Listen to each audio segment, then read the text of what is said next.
Friends, it has been over 2 years since you and I first looked at the Porsche Macan together, and we did so in complete style. Yes, we looked at the turbo version, yes, we drove it on a racetrack, Willow Springs, but more important than those two things, we drove it with the most winning long-distance race car driver in the world, Hurley Haywood. And he didn't just come on to talk bullets and numbers of a new Porsche. No, he took me on one of his trademark Iceman Cometh hot laps, the kind of hot laps where you're sitting in the passenger seat and you're rethinking, why the hell do you even try to get on a racetrack when there are people like him driving cars? Anyway, it was a humiliating experience for me, but one that made me understand what was going on here. Now, fast forward to 2017, and we have another Macan, sadly no Hurley with us. But this one is fitted with something called a performance package. Perhaps you and I should unpack what a performance package is in a shorter tech review.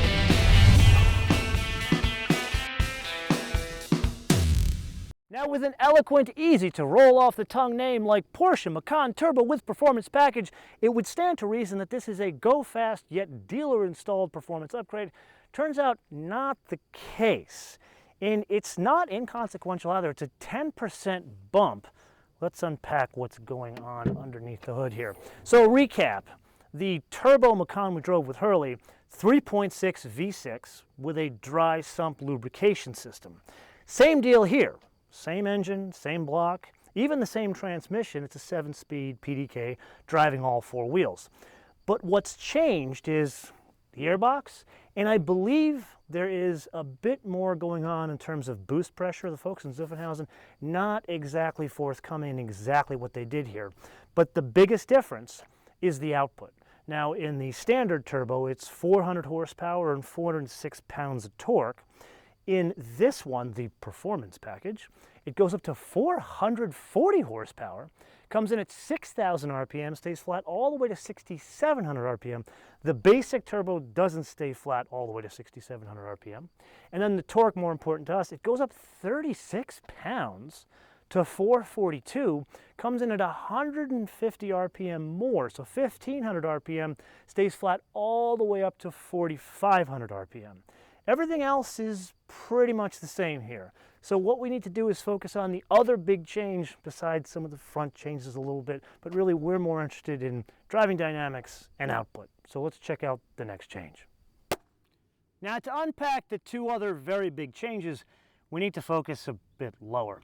First and foremost, suspension. All of the hardware is the same and is carryover from the Macan Turbo. But what changes is what's fitted as standard and the actual suspension height itself. So PASM and Sport Chrono are fitted as standard in a Macan Turbo performance package, and the ride height is lowered by 10 mils, kind of like we saw in the Boxster and Cayman GTS. I'm kind of seeing a parallel there. And number two, the brakes. This is probably one of the biggest changes behind the engine output.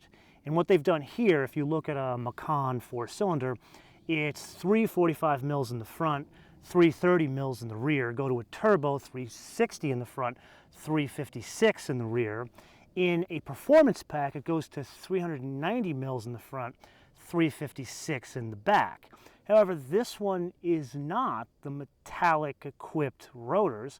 This one is a 6-piston Porsche carbon ceramic brake package at $8,150. And just as an aside, this is a highly unusually optioned vehicle. No sunroof, no keyless entry, yet it has a lot of options and one really expensive one like this. I believe that's everything in terms of driving dynamics.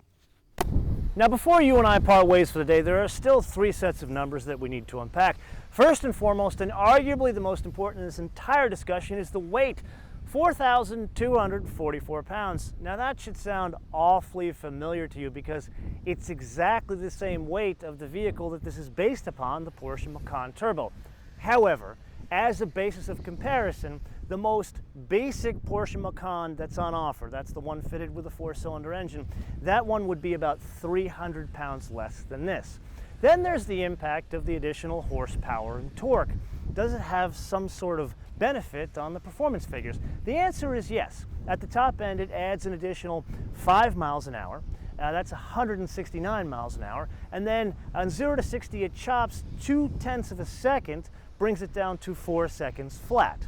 Now that's about everything in terms of differences between a Porsche Macan Turbo and a Porsche Macan Turbo mid-exclusive performance package, or whatever they're calling it.